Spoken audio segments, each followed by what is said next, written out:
आप शुरू करें, लाइव हो चुके हैं।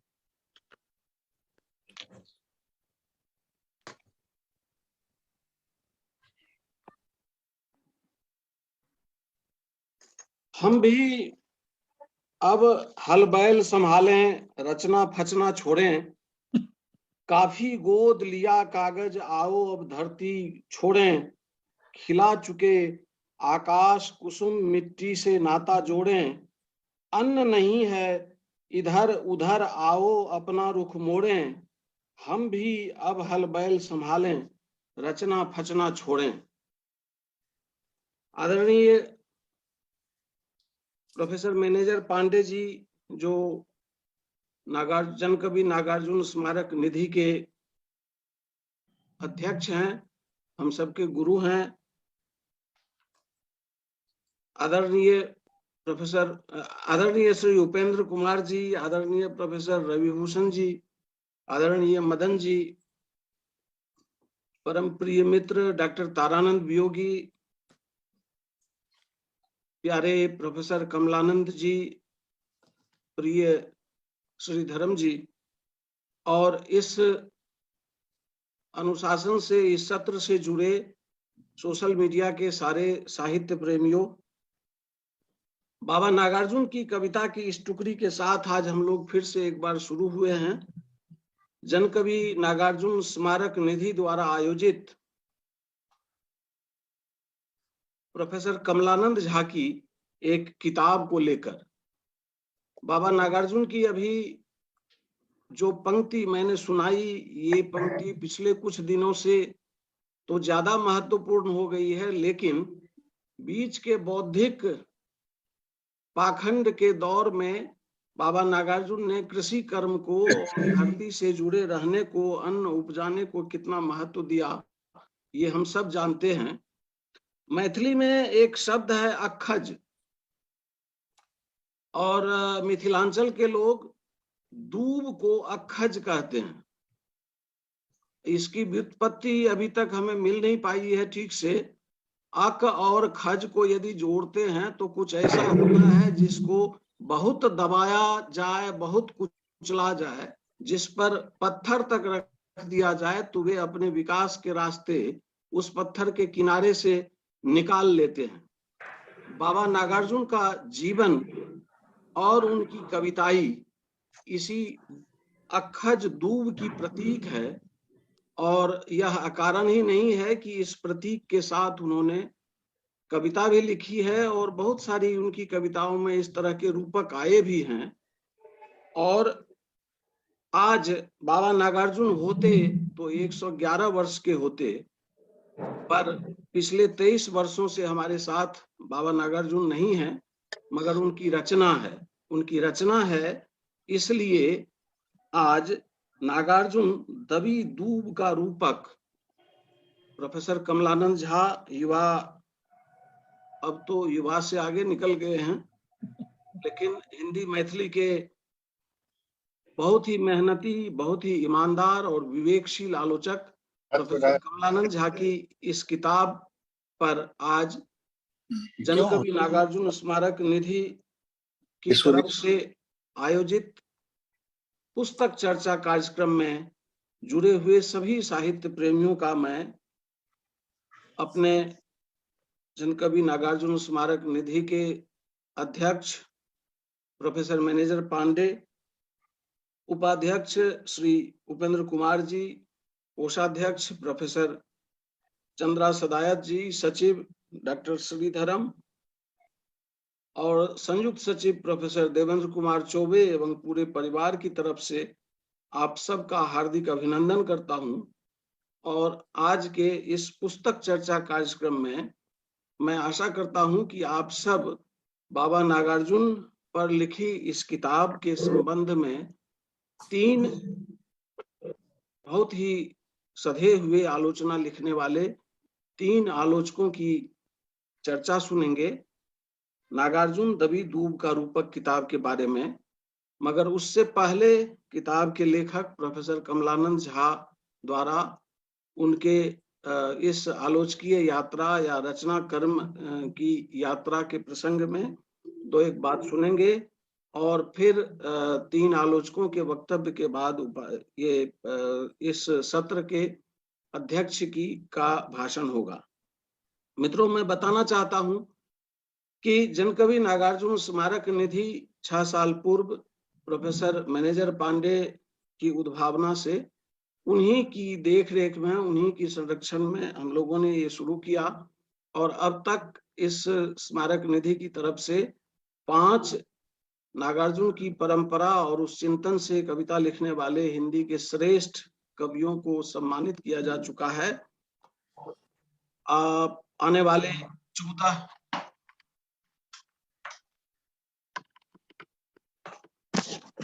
आने वाले 14 जून को बाबा की जन्मतिथि है और ज्येष्ठ पूर्णिमा के दिन, उस दिन हम लोग फिर से 6ठे सम्मानित कवि की घोषणा करेंगे। उससे पहले ये निर्णय की प्रक्रिया शुरू होगी।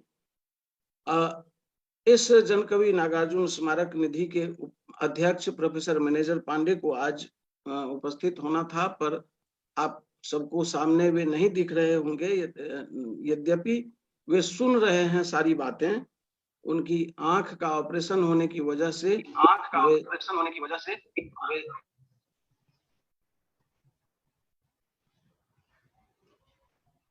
के ऑपरेशन की वजह से वे अभी आप सबको दिखाई नहीं पड़ रहे होंगे।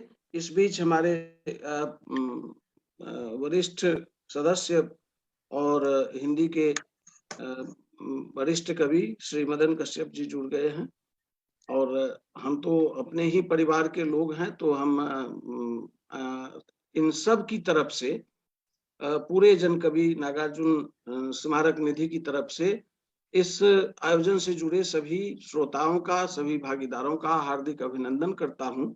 और सबसे पहले प्रोफेसर कमलानंद झा जी से निवेदन करता हूं कि वे इस किताब की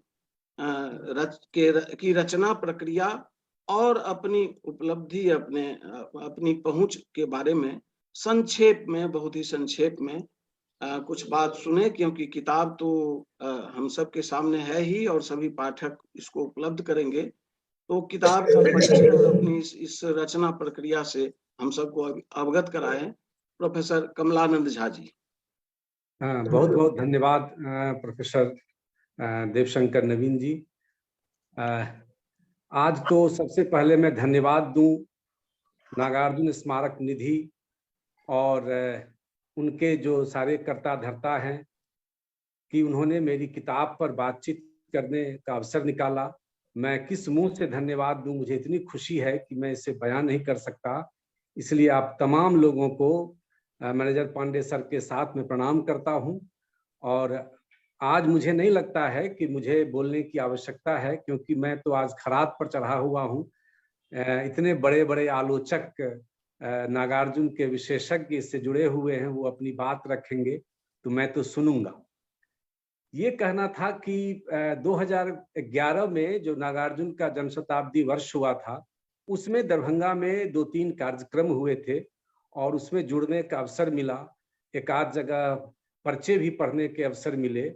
उन्हीं दिनों जब मैं बहुत गहराई से नागार्जुन को पढ़ रहा था, तो मुझे लगा कि नागार्जुन जिस लेवल से वो रचना कर रहे हैं, जिस रागात्मकता के साथ समाज, जन और राजनीति, इन तीनों में इनकी आवाजाही, वो कविता हो या उपन्यास हो या निबंध हो, तो उनको उस रूप में कोई किताब मिल नहीं रही थी मुझे।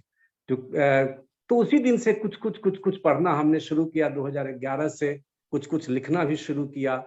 तो लगभग 1 दशक की मेरी ये यात्रा है ये किताब की लिखने की। एक बार में मैं लिख नहीं पाता हूँ, और जब तक अंदर तक डूबता नहीं हूँ उनमें रचनाओं में, तब तक बात नहीं बन पाती है। तो सामान्यतया नागार्जुन के साथ जो विडंबना हुई वो ये हुई कि एक तो उनका कवि रूप ही बहुत प्रमुख रहा, और कवि रूप में भी जो उनकी थोड़ी बहुत कविताएं, जो राजनीतिक कविताएं हैं, सीधे सीधे राजनीतिक कविताएं हैं, उन कविताओं पर केंद्रित है। तो जबकि उनकी और सारी रचनाएं हैं जो सीधे सीधे राजनीतिक नहीं हैं, लेकिन उस सामाजिक चेतना की कविताएं हैं, तो उन सामाजिक चेतनाओं की कविता मेरे केंद्र में है। और रचना को मैंने ये सोचा है कि उनकी जो रचनाएं हैं वो मूल रूप से प्रकाश में आए। तो इसको दृष्टि में रखते हुए मैंने किताब लिखी। उनके निबंध पर कम चर्चा हुई है, अद्भुत उनके निबंध हैं। तो उसके बाद उनके साक्षात्कार से उनके रचनाओं के बारे में हमें पता चलता है। तो उनके साक्षात्कार भी को केंद्रित किया, यानी कि जो चीजें समग्रता से नहीं आ पाई थी, मैंने कोशिश की, छोटी सी कोशिश की है कि वो चीजें आए। और वो किताब आप लोगों के सामने में है। तो मैं तो चाहूंगा कि मुझे कुछ खास नहीं कहना है। एक बार फिर से सबों को प्रणाम, और जो लोग आज बड़े बड़े आलोचक रचनाकार जो आज बोलेंगे उनके प्रति आभार व्यक्त करते हुए मैं इतना ही आज कहना चाहूंगा। धन्यवाद। धन्यवाद कमलानंद जी। मित्रों, सभी साहित्य प्रेमियों से निवेदन है कि ये नागार्जुन 192 पृष्ठ की 17 अध्यायों में विभक्त इस किताब में पूरे नागार्जुन उपस्थित हैं। और अब यह किताब इस समय के 3 पीढ़ी के 3 शीर्षस्थ आलोचकों के हवाले है। सबसे पहले मैं नागार्जुन पर विशेष रूप से काम करने वाले युवा आलोचक, मैथिली और हिंदी में कहानी लेखक और हिंदी के अध्यापक डॉक्टर श्रीधरम जी, जो इस समय जनकवि नागार्जुन स्मारक निधि के सचिव भी हैं, मैं डॉक्टर श्रीधरम से निवेदन करता हूं कि वे इस पुस्तक पर संक्षेप में अपनी राय प्रकट करें। धन्यवाद आदरणीय नवीन जी। मेरे लिए आज यहाँ अपनी बात कुछ रखना गौरव की भी बात है और एक चुनौती भी है, क्योंकि मेरे सामने आदरणीय पांडे जी, रविभूषण जी, वियोगी जी, मदन जी, उपेंद्र जी, आप सभी वरिष्ठ जन उपस्थित हैं जिनको पढ़ते हुए सीखा है। पांडे जी, रविभूषण जी और वियोगी जी, 3 लोग यहाँ उपस्थित हैं जिन्होंने व्यवस्थित ढंग से लगातार नागार्जुन पर काम किया। उन्होंने अलग अलग दृष्टिकोण से आलोचना, जीवनी, उनके उपन्यासों पर, उनकी कविताओं पर विचार किया है। मैं संक्षेप में अपनी बात इस पुस्तक के संदर्भ में रखने का प्रयास करूंगा। जैसा कि नवीन जी ने कहा, नागार्जुन दबी दूब का रूपक कमलानंद झा की यह पुस्तक नागार्जुन की कविता के साथ साथ उनके उपन्यास और निबंध, साक्षात्कार आदि समग्र साहित्य की पड़ताल करती है। नागार्जुन अपने जीवन काल में ही मैथिली और हिंदी दोनों भाषाओं में लोकप्रियता के शिखर पर रहे, साथ ही विवाद के भी कम शिकार नहीं हुए। जीवन और जगत की तमाम आपाधापियों के बीच वे एक तरह से अपनी जनपक्षधरता पर पूरी तरह कायम रहे और अविवेकी भीड़ की भेड़िया धसान के खिलाफ खड़े रहे। अपने आप को भी व्यामोह से बारंबार उबारने की खातिर बाबा अपने ही विचारों और सिद्धांतों को परिमार्जित करते रहे। विचार, व्यवहार और लेखन में निरंतर उनकी इस गतिशीलता को कुछ जड़ आलोचकों ने उनका सैद्धांतिक विचलन भी कहा। उनकी कविता की पंक्ति है, हमने तो रगड़ा है इनको भी उनको भी। इसीलिए बाबा के खिलाफ मोर्चा खोलने वाले और चाहने वाले भी इधर और उधर दोनों तरफ के पाठक और प्रशंसक रहे हैं। हमें यह भी नहीं भूलना चाहिए कि नागार्जुन की राजनीति को अमेरिका परस्त बताने वाले कौन लोग थे। अभी कुछ दिनों पहले रविभूषण जी ने चर्चा की, वियोगी जी की नागार्जुन की जीवनी आई है, युगों का यात्री। जिसमें समग्रता में उनके जीवन संघर्ष को और इन बिंदुओं को रखा गया है। कमलानंद जी समग्रता में विचार करते हैं और अब तक जो बहस उनकी कविताओं और उपन्यासों पर होती रही है, उस बहस को आगे ले जाने का प्रयास करते हैं। बाबा की घोर राजनीतिक कविताओं को कुछ देर के लिए हम अलग कर दें तो विषय, भाव और रूप के स्तर पर उन्होंने इतने प्रयोग किए हैं कि उनके काव्य सागर में गोता लगाने वाले हर मत के पाठक, आलोचक को अपने अपने नागार्जुन मिल जाते हैं। यही कारण है कि नागार्जुन को चाहने वालों में प्रगतिशील और परंपरावादी दोनों तरह के लेखक पाठक रहे हैं। इसके बावजूद उनके जीवन काल में उन पर बहुत कम लिखा गया, बहुत कम शोध हुए। उनकी कविता पर एकाध स्वतंत्र आलोचना की पुस्तक आई और उपन्यास में तो रतिनाथ की चाची और बलचनमा के अलावा उनके बाकी उपन्यासों के सिर्फ नाम गिना कर इतिश्री कर दी जाती थी। एक आलोचक ने तो उनके उपन्यासों को प्रचारवादी तक कह दिया, जबकि अपने उपन्यासों में कथ्य और शिल्प के स्तर पर बाबा ने जितने प्रयोग किए वो तत्कालीन बहुत कम उपन्यासकारों में दिखाई पड़ती है। रतिनाथ की चाची पर पहली बार मैनेजर पांडे जी ने स्त्री स्वाधीनता के प्रश्नों के संदर्भों को लेकर के गंभीरता पूर्वक विचार किया था। इस सब का जिक्र मैंने अपनी किताब स्त्री स्वाधीनता का प्रश्न और नागार्जुन के उपन्यास में भी किया है। कमलानंद जी ने इस किताब में बाबा के उपन्यासों पर भी डूब कर लिखते हैं और उन उपन्यासों की तमाम पृष्ठभूमि और अंतःसूत्रों को जोड़ते हैं। उन्होंने कमलानंद जी ने ठीक ही कहा है कि बाबा ने जल, जंगल और जमीन से लेकर स्त्री चेतना और संघर्ष को अपने उपन्यास में ढाल दिया है। कमलानंद झा ने इस किताब को लिखते हुए बाबा पर अब तक लिखी गई तमाम आलोचनाओं, आरोपों, प्रत्यारोपों को ध्यान में रखा है। उनकी आलोचना पुस्तक नागार्जुन को समग्रता में, मैं यहाँ बाबा के ही शब्द लूंगा, आबद्ध हूँ, प्रतिबद्ध हूँ, संबद्ध हूँ कविता से, तो समग्रता में रूप, रस, गंध और स्पर्श के साथ साथ राग, द्वेष, क्रोध, घृणा, हर्ष, शोक, उमंग और आक्रोश तमाम संदर्भों में नागार्जुन के साहित्य की पड़ताल करने का प्रयास करती है ये किताब।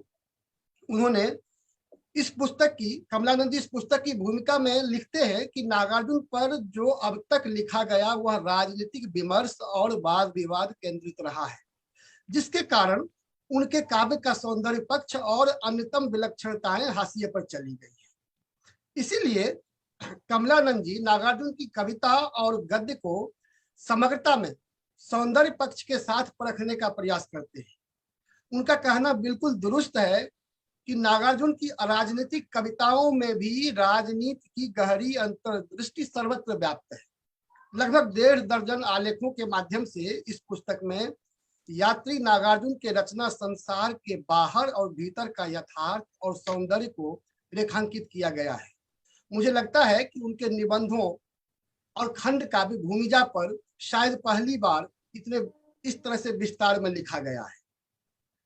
तुलसी की काव्य परंपरा, कबीर की चेतना और कालिदास के सौंदर्य दृष्टि को नागार्जुन अपनी रचना में अपनाते हैं और साथ में उसमें बुद्ध की मानवता और मार्क्स के संघर्ष को भी जोड़ देते हैं और जरूरत पड़ने पर वे इस सब से बाहर निकलकर जनता के साथ खड़े होकर किसी से भी 2-2 हाथ करने को तैयार हो जाते हैं।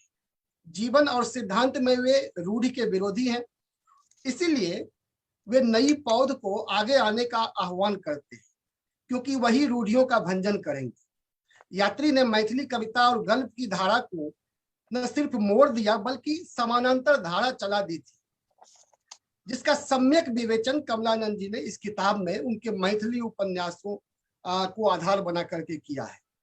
कमलानंद जी बाबा की प्रकृति परक कविताओं में व्याप्त श्रम, सौंदर्य और कृषि जीवन के रूपों की भी यहाँ व्याख्या की है। नागार्जुन हिंदी के उन थोड़े से कवियों में से हैं जिनके पास 1-2 नहीं दर्जनों श्रेष्ठ कविताएं हैं। कमलानंद जी नागार्जुन की कुछ कविताओं का यहाँ पुनर्पाठ करते हैं जो उल्लेखनीय है। खासकर कल्पना के पुत्र हे भगवान एक अलग तरह की कविता है। दूसरे तरह की कविता लेते हैं, वो बादल को घिरते देखा है, जो अलग तरह की एक प्रकृति संबंधी कविता है। अकाल और उसके बाद, और फिर हरिजन गाथा।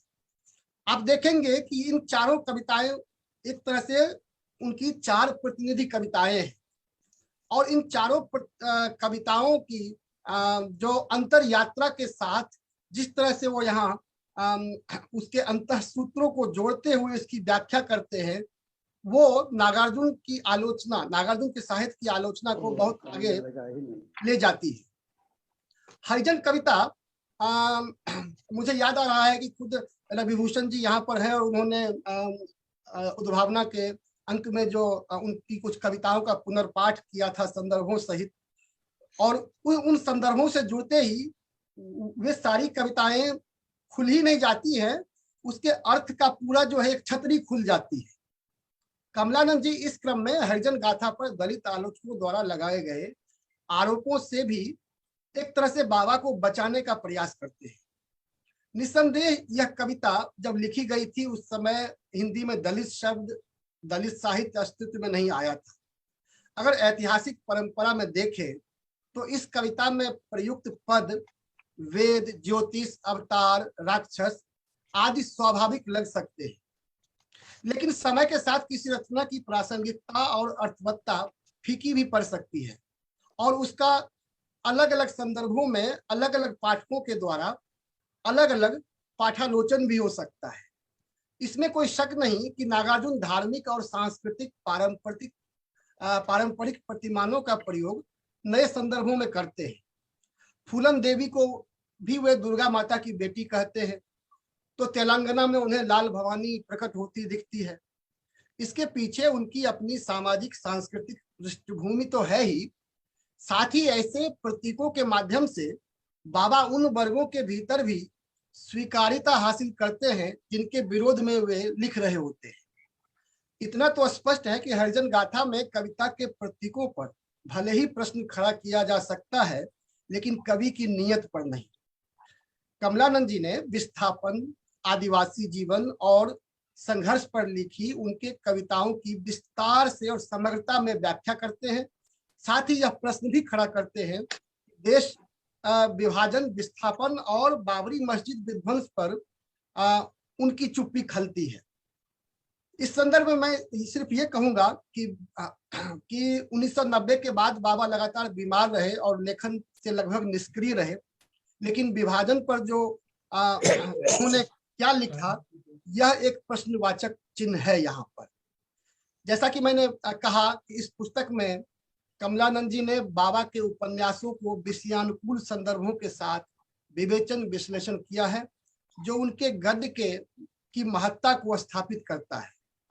पारो, नई पौध, रतिनाथ की चाची, उग्रतारा, बलचनमा आदि उपन्यासों पर विस्तार से इस किताब में विचार किया गया है, जो इतने संक्षेप में रखना मुश्किल है।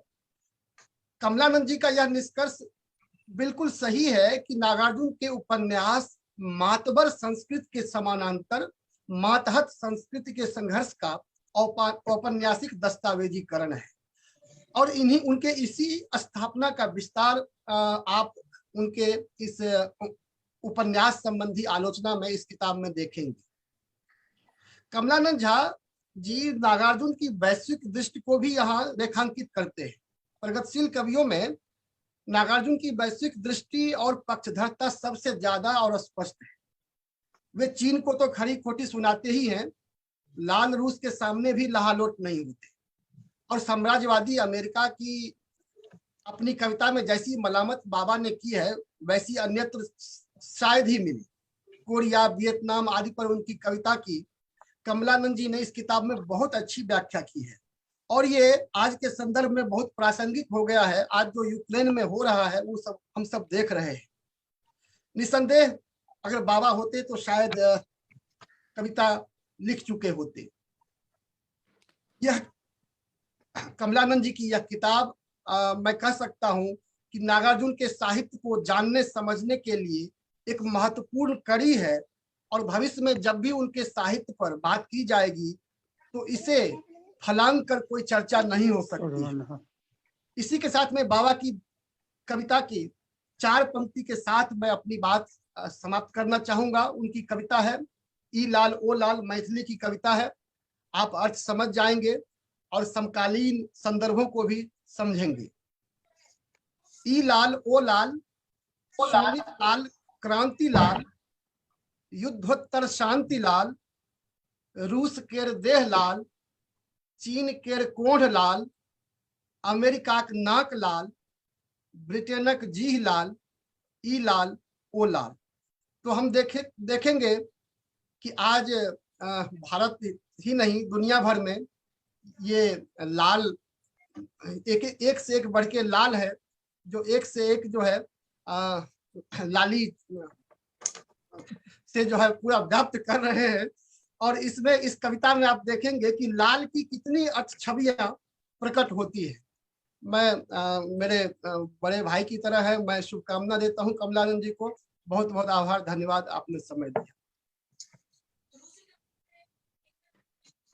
धन्यवाद डॉक्टर श्रीधरम। और सचमुच कमलानंद झा इस किताब के लिए और अपनी इस तमाम उपलब्धि के लिए बधाई के पात्र हैं। ऐसे अवसर पर उनको जनकवि नागार्जुन स्मारक निधि की तरफ से ढेरों बधाइयां हैं। और इस किताब के 17 अध्यायों का शीर्षक उन्होंने जितना रचनात्मक और नागार्जुन की जिस अध्याय में जिन रचनाओं का उल्लेख किया है और अनुशीलन किया है उसकी ध्वनि अपने शीर्षकों से स्पष्ट करते हुए और कुछ जगहों पर तुलसीदास के संबंध में नागार्जुन की राय प्रकट करते हुए किताब का अंत जहां किया है, जो बाबा नागार्जुन ने एक साक्षात्कार में कहा कि हमारा जो विवेक है वह समय पर जो कॉल देता है उसको अगर हम सही शब्दों में व्यक्त कर सकें तो लगेगा कि जीवन सार्थक है।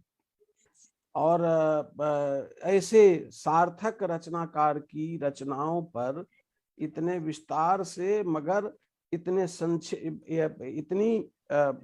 गंभीरता से मगर इतनी संक्षिप्त स्थिति में कमलानंद जी ने यह किताब जो प्रस्तुत किया है, इस किताब के लिए कमलानंद जी को ढेरों बधाइयां। और अब अगली बारी तो आती है डॉक्टर तारानंद वियोगी की। और ये डॉक्टर तारानंद वियोगी बाबा नागार्जुन के साथ लंबे समय तक बल्कि हर कोई ये समझ बना बैठा। बाबा नागार्जुन का स्वभाव ही ऐसा था कि हर कोई ये समझते रहे हैं कि बाबा मुझे बहुत प्यार करते थे। मैं उल्लेख करूं कि 1985 ईस्वी में बाबा नागार्जुन से पहली भेंट मेरी डॉक्टर तारानंद वियोगी के साथ ही हुई थी। और लंबे समय से डॉक्टर वियोगी ने बाबा नागार्जुन पर बहुत महत्वपूर्ण काम किया है। तुम चिरसारथी नाम की इनकी एक पुस्तिका बहुत समय पहले पहल पुस्तिका के रूप में आई थी, जिसका बहुत बड़े बड़े हिंदी के लेखकों ने उस पुस्तिका की तारीफ की थी। और अभी जो एक मुकम्मल बाबा नागार्जुन को देखते हुए उनकी किताब है जिसकी बड़ी चर्चा हो रही है, आप बहुत सारे लोगों ने उस किताब को पढ़ी होगी। मैं अब प्रोफेसर कमलानंद झा की इस किताब को और कमलानंद झा की आलोचना दृष्टि को खड़ा करता हूँ डॉक्टर तारानंद वियोगी के सामने। कमलानंद झा की आलोचनात्मकता तारानंद वियोगी की नजर में। धन्यवाद नवीन जी। आदरणीय मैनेजर पांडे जी, रविभूषण जी, उपेंद्र जी, नवीन जी, श्रीधरम जी, मदन कश्यप जी जो हम लोगों के साथ हैं, सब लोगों को नमस्कार। और उन तमाम लोगों को जो अभी हम लोगों के साथ इस चर्चा में शामिल हैं या आगे इस चर्चा को सुनेंगे। कमलानंद झा की ये किताब जो आई है, नागार्जुन दबी धूप का रूपक, डॉक्टर श्रीधरम ने बिल्कुल ठीक कहा कि बहुत विलक्षण और महत्वपूर्ण किताब अपने विषय की ये बनकर आई है, इसे याद रखा जाएगा। मैं याद दिलाऊं कि और कमलानंद झा ने अपनी किताब में इसकी चर्चा भी की है कि नागार्जुन आलोचकों के बड़े प्रिय कवि रहे। नागार्जुन की जीवनी लिखने के सिलसिले में जो उन पर लिखी हुई किताबें मुझे देखने का अवसर मिला और उन किताबों के बारे में जो मैंने सूचनाएं इकट्ठी की, तो मैं आपको बताऊं कि नागार्जुन पर लगभग 200 किताबें अभी तक लिखी गई है और कोई साल ऐसा नहीं बीतता है जबकि उन पर एक किताब नई नहीं आती है। इतने प्रिय रहे हैं वो आलोचकों के। जबकि आपको याद दिलाऊं कि 50 के दशक में नागार्जुन ने वो अपनी मशहूर कविता लिखी थी जिसमें ये पंक्ति आती थी कि अगर कीर्ति का फल चखना है, कलाकार ने फिर सोचा, आलोचक को खुश रखना है। अगर कीर्ति का फल चखना है, आलोचक ने फिर सोचा, कवियों को नाथे रखना है। तो ये जो अंतर संबंध है आलोचक और नागार्जुन का, जिस समय में नागार्जुन ऐसे दौर में थे जबकि आलोचना का काम रचना के पाठ को आसान बनाना होता है,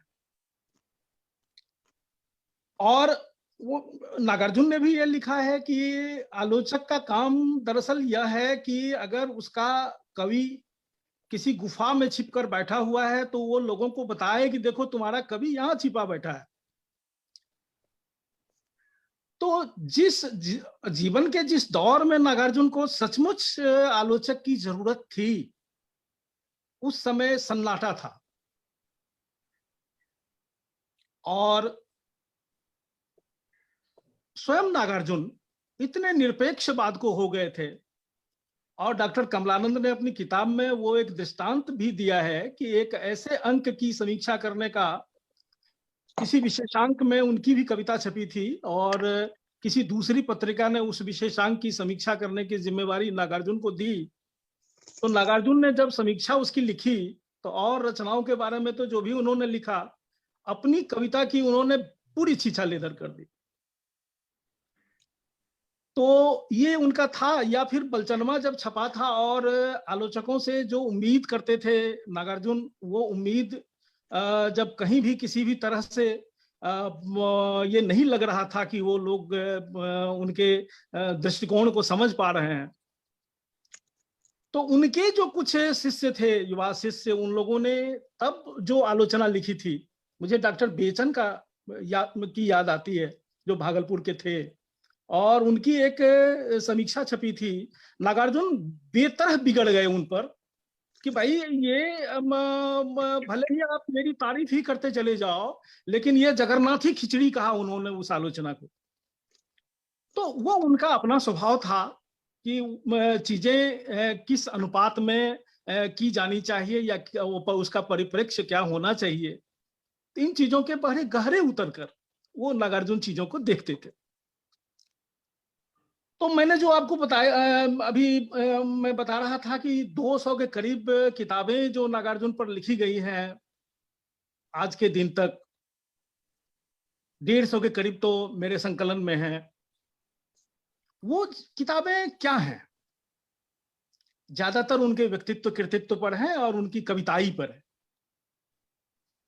उनके विभिन्न परिप्रेक्ष्य लिए गए हैं। मुझे लगता है कि 25 के करीब किताब उनके गद्य और उनके उपन्यासों पर है।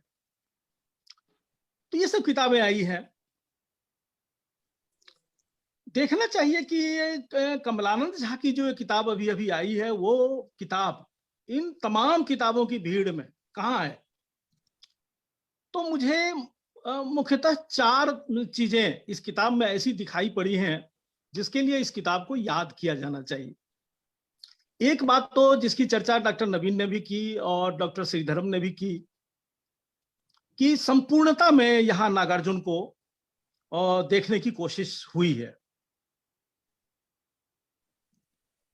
ये संपूर्णता भी कुछ विशेष है। संपूर्णता का अगर आप संदर्भ देखेंगे तो एक लय है पूरी किताब के दौरान, और एक जैसे एक गति और एक त्वरा के साथ ये किताब लिखी गई है, और ये प्रस्तुत भी उसी तरह हुई है कि आप उसी गति और उसी त्वरा के साथ इसको पढ़ ले सकते हैं।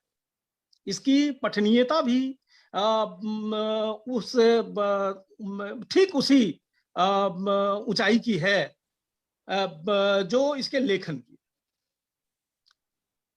उसमें दो बातें जो इसकी संपूर्णता को लेके जो बहुत प्रमुख है, वो है कि बहुलतावादी भारतीयता की अवधारणा के संदर्भ में नागार्जुन को एक बार फिर से देखने की कोशिश की गई है, और दूसरी कि आलोचकों के साथ जो उनका अंतर संबंध था उस पर चर्चा हुई है। अलग से एक अध्याय उन्होंने इस पर दिया है। फिर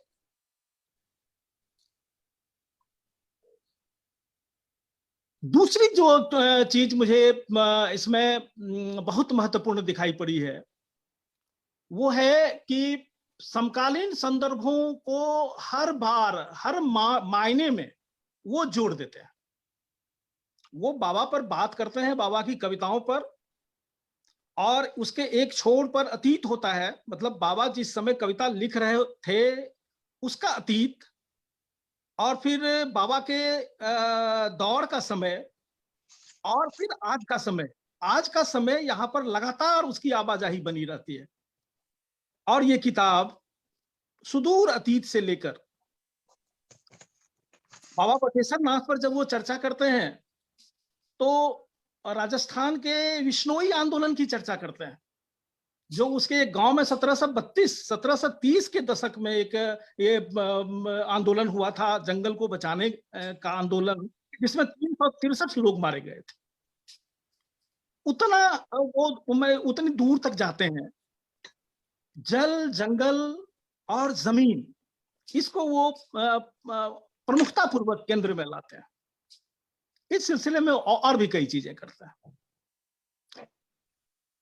आप देखेंगे कि नागार्जुन की जो अब तक सर्वाधिक जो कोट की जाने वाली काव्य पंक्तियां रही हैं, जो हम सब लोगों ने बार बार सुना है, उनकी प्रतिबद्धता के संबंध में प्रतिबद्ध हूं, संबद्ध हूं, आबद्ध हूं, सबसे अधिक जो उनकी कविता कोट हुई है वो ये कविता कोट हुई है।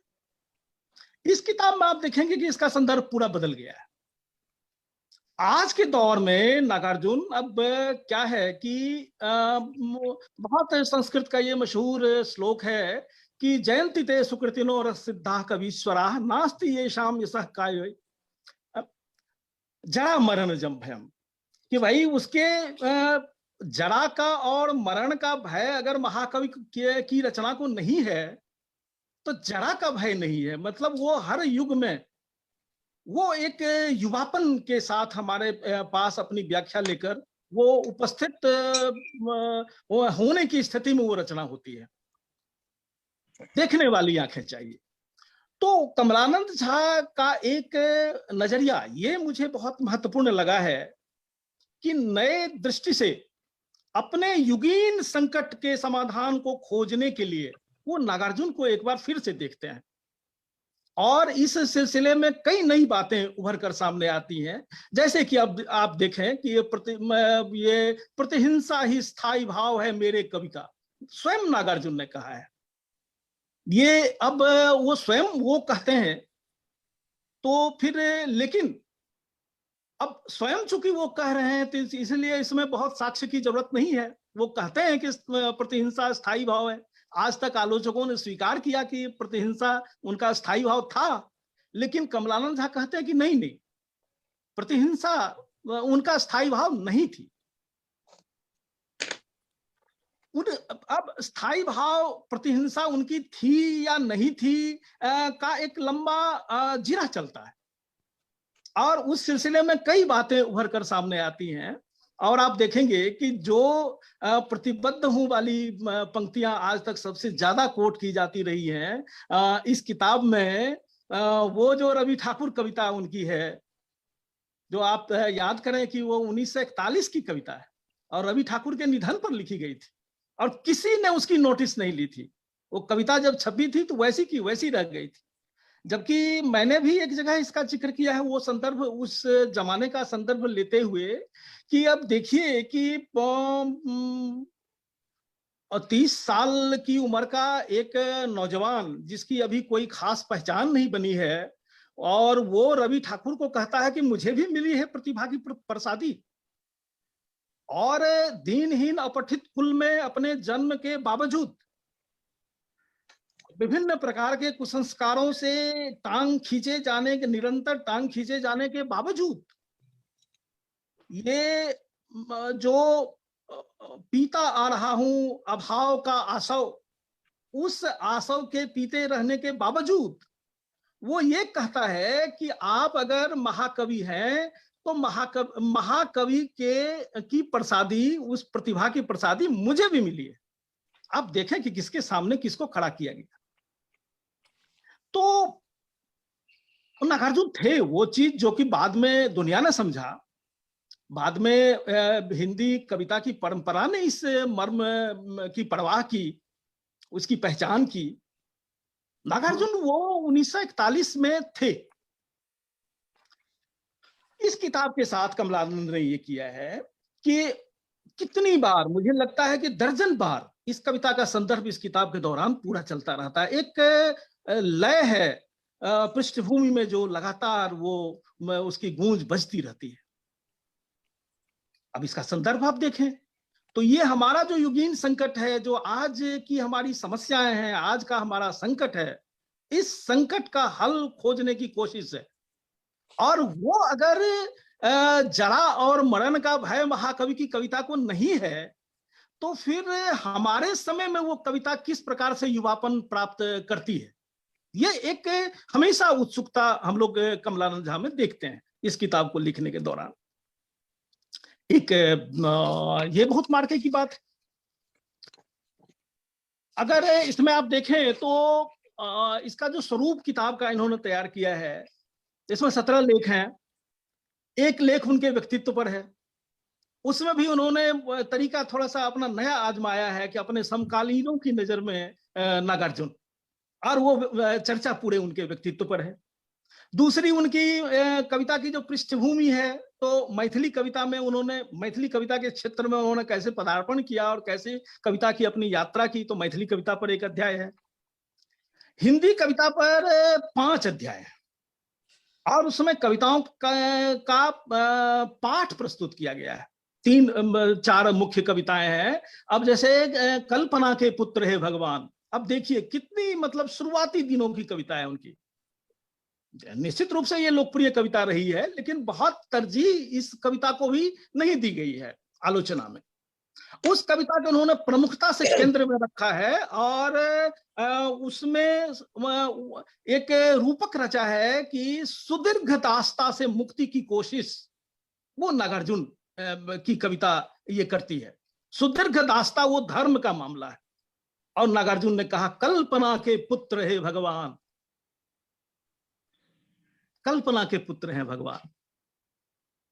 तो सुदीर्घ दास्ता से मुक्ति की कोशिश, फिर एक लोक चेतना और लोक राग के संदर्भ में विशिष्ट रूप से उसकी पहचान और व्याख्या करते हुए, और जहां की बार बार आज की घटनाओं का संदर्भ आपको मिलेगा, वो संदर्भ देते हुए वो ये बात साबित करने की कोशिश करते हैं कि नहीं, सो प्रतिहिंसा दरअसल नहीं कहना चाहिए उस चीज को लोक राग कहना चाहिए। लोक राग का ही वो, तो वास्तव में जो नागार्जुन की ऊंचाई के कवि होते हैं, तो उनके किसी एक काव्य पंक्ति को आप उनके पूरे व्यक्तित्व के साथ चस्पा नहीं कर सकते।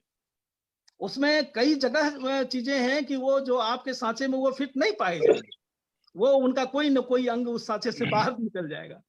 तो वो ठीक है। और ये मुझे बहुत मजेदार लगा है, मुझे बहुत आनंद आया है ये पढ़ के कि वो किस प्रकार से उसको उनकी कविताओं को एक नया विस्तार वो देते हैं। बादल, अकाल और हरिजन गाथा चर्चा पर उन्होंने एक अलग से पाठ प्रस्तुत किया है। उनकी किसान चेतना को लेकर जो कविताएं हैं, अब देखें आप कि किसान चेतना की कविताओं को आज के संदर्भ में, अब आज के संदर्भ में बार बार क्यों, और इसका इतना महत्व, कमलानंद झा की इस किताब का इतना महत्व क्यों? इसलिए भी कि आपको याद होगा कि नागार्जुन को लोगों ने दरकिनार करने की कोशिश में उनको तात्कालिकता का कवि कहा। और मुझे यहाँ पे याद एक बात आती है कि विजय बहादुर सिंह ने अपनी नई किताब में इसकी चर्चा भी की है कि वो जब अपनी पहली किताब लिख रहे थे 72-74 के बीच में, वो नागार्जुन की संपूर्ण रचनाशीलता पर लिखी गई, कायदे से लिखी गई पहली किताब थी जो विजय बहादुर सिंह ने लिखी थी। तो वो निर्मल वर्मा से मिलने गए और निर्मल वर्मा ने उनसे पूछा विजय बहादुर सिंह से कि आजकल क्या कर रहे हो? तो उन्होंने उनको बताया कि नागार्जुन पर किताब लिख रहा हूं। बेतरह खिसिया गए निर्मल वर्मा और कहा कि नागार्जुन पर किताब लिख रहे हो? नागार्जुन पर कोई किताब लिखी जा सकती है?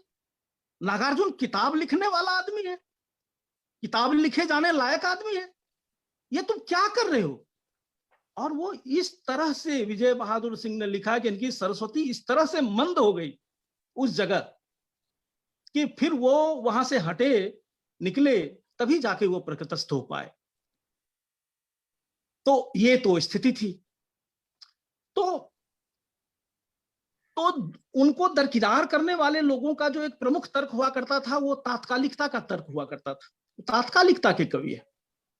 और नागार्जुन सौभाग्य से हिंदी के ऐसे दुर्लभ कवि हैं जिनकी कविताओं में, जिनकी तमाम रचनाओं में आप उनका रचना समय और रचना देश, ये दोनों बहुत साफ साफ देख सकते हैं, बहुत साफ साफ देख सकते हैं। वो कुछ भी अमूर्त नहीं है, अमूर्तन और कुछ भी हो, अमूर्तन वहां कहीं नहीं है। तो उनका रचना काल और रचना देश, ये दोनों चीजें चूंकि उसमें वो साफ साफ दिखाई पड़ती हैं, तो क्या आप कहेंगे कि तात्कालिक है? और अगर तात्कालिक है, इसलिए बहुत बहादुरी का काम कमलानंद ने किया है कि आज के संदर्भ में नागार्जुन कितने प्रासंगिक हैं। आज हमारा जो युगीन संकट है, आज जिससे भारत जूझ रहा है, उस संकट के सिलसिले में नागार्जुन किस प्रकार से प्रासंगिक हैं और उनकी रचनाएं ने हमें क्या बताती हैं, हमें क्या रास्ता सुझा सकती हैं। और जैसा मैंने कहा कि अगर वो जरा और मरण का भय नहीं है, तो आज भी अगर उसमें युवापन है, तो आज के हमारे युगीन संकट के बारे में उसकी क्या राय है, ये समझने की तो कोशिश वो लगातार करते हैं। उनकी इतिहास दृष्टि पर एक लेख है, उनकी कविताओं में जो इतिहास दृष्टि, जिसको उन्होंने पदार्थवादी इतिहास दृष्टि का नाम दिया है। फिर एक लेख है जो उनकी संपूर्ण रचनाशीलता पर है, उसमें भारतीयता, सांस्कृतिक बहुलता की भारतीयता, ये जो अवधारणा नागार्जुन की थी, इस पर बहुत विस्तार से चर्चा हुई। और मुझे लगता है कि इस तरह से पहले की किसी किताब में कोई चर्चा नहीं हम लोगों को देखने को मिलती। नागार्जुन के उपन्यासों पर 6 लेख हैं इसमें, और 6 लेख हैं, और उसमें मैथिली उपन्यास और हिंदी उपन्यास पर बहुत विस्तार से चर्चा हुई है।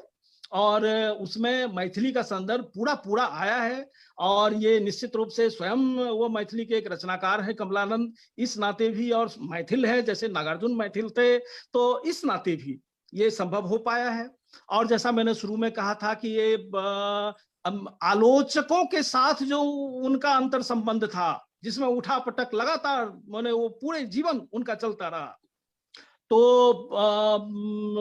उस पर एक चर्चा हुई है। उसमें जो हिंदी आलोचना की जो एक अपंगता दिखाई पड़ी है नागार्जुन का मूल्यांकन करने के सिलसिले में, तो बेईमानी दिखाई पड़ी है, तो उसकी उन्होंने खबर ली है और थोड़ी ज्यादा ली है। मुझे लगता है कि नागार्जुन को जिस तरह से उन्होंने नागार्जुन को मतलब ये आप समझे कि बचाने की कोशिश की है, तो नागार्जुन को बचाने की उसमें कोई जरूरत नहीं है, उनकी तरफदारी करने की कोई जरूरत नहीं है।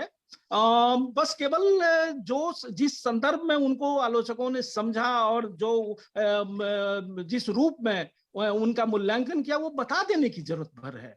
बाकी तो वो चीजें सामने हैं, उनके निबंध साहित्य पर एक लेख है और उनके साक्षात्कारों पर एक लेख है।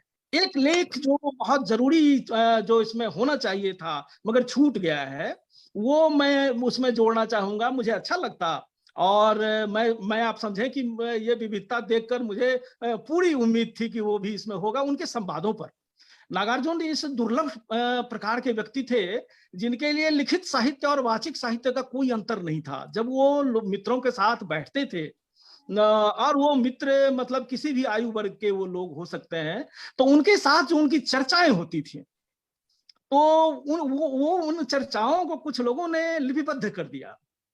और इसमें अगर आप मुझे पूछें कि नागार्जुन पर सबसे अच्छी किताब कौन सी लिखी गई है, तो मैं आपको बताऊंगा कि वो विजय बहादुर सिंह ने नागार्जुन संवाद नाम की किताब जो लिखी है, वो नागार्जुन पर छपी हुई कदाचित सबसे अच्छी किताब है। और जबकि इसके सिवाय उसमें कुछ भी नहीं है कि किस तारीख को बाबा के साथ क्या उनकी बात हुई।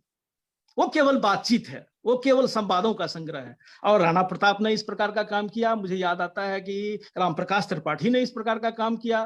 थोड़ा सा काम मैंने भी तुम्ही चिरसारथी में किया। तो उनके संवादों को इसमें लिया जाना चाहिए था। जल, जंगल, जमीन और स्त्री प्रश्न, ये मामले ऐसे हैं कि जो आज के दिन में हमारे लिए महाप्रश्न बनकर खड़े हैं। हमारे युगीन संकट में मतलब उसकी पूरी हमारे संकट के निर्माता हैं ये सब। और इस संदर्भ में नागार्जुन को उन्होंने वर्तमान के संदर्भ में समझने की पूरी कोशिश की है और इसमें काफी हद तक वो सफल हुए हैं कि एक ऐसे युग में 50 के दशक में, जबकि स्त्री विमर्श की कोई चर्चा नहीं थी दूर दूर तक, उस समय नागार्जुन ने जो स्त्री प्रश्नों को लेकर जो उपन्यास लिखे, उन्होंने जो लेख लिखे, जल की समस्या पर जो उनका उपन्यास वरुण के बेटे आया, जमीन पर जो बलचनमा उपन्यास आया, पारो उपन्यास को पारो चेतना नाम का एक अलग से अध्याय उन्होंने दिया हुआ है कि वो पारो उपन्यास में जो बातें वो करते हैं, जो जो जो चेतना उसमें द्योतित हुई है, उस चेतना को वो पारो चेतना कहते हैं। स्त्री प्रश्न को देखने का नागार्जुन का नजरिया हमको वहां पे दिखाई पड़ता है। बहुलतावादी भारतीयता का प्रश्न एक मुख्य प्रश्न है जो इस किताब में उन्होंने बहुत प्रमुखता से उठाने की कोशिश की है। और कहने की जरूरत नहीं है कि ये कितना जरूरी सो प्रश्न है और जिस पर की बात की जानी चाहिए। और नागार्जुन के पूरे संदर्भ को, अब जैसे कि आप देखें कि नागार्जुन 20वीं शताब्दी के कदाचित सबसे बड़े यायावरों में से एक हुए और खुद वो बताते थे कि जो भी दर्शनीय जगह है, दर्शनीय जगह की भी उनकी अपनी परिभाषा थी कि अगर आप उनके मित्र हैं और आपके यहाँ उनको किसी से मुलाकात हुई तो वो अच्छे लगे उनको, तो वो जो आदमी अच्छा लगा है तो उस अच्छे लगे हुए आदमी का जो गांव होगा उसको देखना चाहिए, वो अच्छी जगह है। तो इस प्रकार से दर्शनीय जगह की उनकी बहुत अलग किस्म की व्याख्या थी। और वो बराबर कहते थे कि उन सब जगहों की जो भी पूरे जीवन के दौरान उनके मन में ये बात आई, ये उनको सहनता रहा कि उस जगह को मैं देखूं, वहां कम से कम 3 बार वो गए। और बहुत सारी जगहों के बारे में उन्होंने लेखन किया, सुदूर तिब्बत की संस्कृति के बारे में, लंका के बारे में, बौद्ध साहित्य के अपने अनुभवों के बारे में, सिंध के बारे में, जो सिंध पहले वो पाकिस्तान में, आज के दिन में वो पाकिस्तान में हुआ करता है, सिंध के इलाके में, पंजाब में। तो इन सब जगहों पर जो गए, वहां की संस्कृतियों के बारे में जो उन्होंने लेखन किया, तो कमलानंद बताते हैं कि उस संस्कृति को, बड़ी अच्छी उनकी पंक्ति है, मैं पंक्ति मैं आपको सुनाना चाहूंगा कि कमलानंद ने क्या कहा है।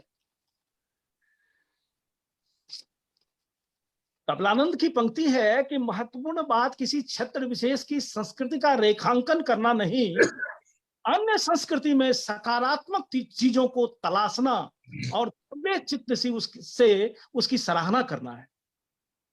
तो वो जो सराहनीय चीजें हैं, जब वो तिब्बत की किसी संस्कृति के वो, जब वो पंजाब, जब वो सिंध की संस्कृति की चीजों की सराहना करते हैं और उसको मतलब इस प्रकार से वो उसका वर्णन करते हैं कि माने वो आकांक्षा जग उठे कि मतलब ये मेरे साथ भी हो, ये मैं भी देखूं, ये मैं भी करूं, मुझे भी ऐसा होना चाहिए।